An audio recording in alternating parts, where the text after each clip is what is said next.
Hello, আমি শুভ। আজকে তোমাদের একটা ফুল গাছ দেখাবো।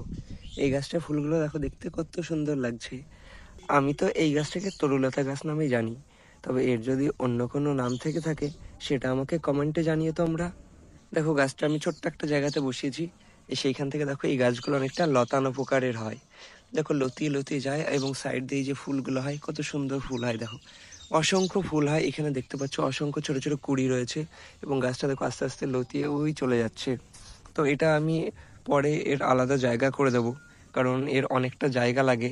আর দেখো, আমি এখানে দুটো পাটকাঠি দিয়েছি এবং সেটাতে লতিয়ে লতিয়ে দেখো কত সুন্দর হয়েছে গাছটা। গ্রোথটা তোমরা দেখো কত সুন্দর।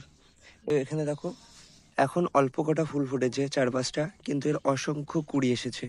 এখানে তোমরা দেখলে বুঝতে পারবে, এই যে ছোট ছোট অসংখ্য কুঁড়ি আছে, কুঁড়িগুলো থেকে আর 2-1 দিনের মধ্যেই প্রচুর ফুল ফুটবে। এই ফুলগুলো ঠিক সূর্য উঠতেই ফুটে যায় এবং সূর্য যতক্ষণ থাকে এই ফুলগুলো ততক্ষণ ফুটে থাকে। সূর্য যেমন বিকেলের দিকে আস্তে আস্তে অস্ত যায়, ফুলগুলো তেমনি আস্তে আস্তে বুঝে যায়। এই গাছের সেরকম কোনো পরিচর্যার দরকার হয় না, শুধু মাঝে মধ্যে একটু জল দিলেই অযত্নেই এই গাছ বেড়ে ওঠে। এই গাছের ফুলগুলো দেখতে অসম্ভব সুন্দর।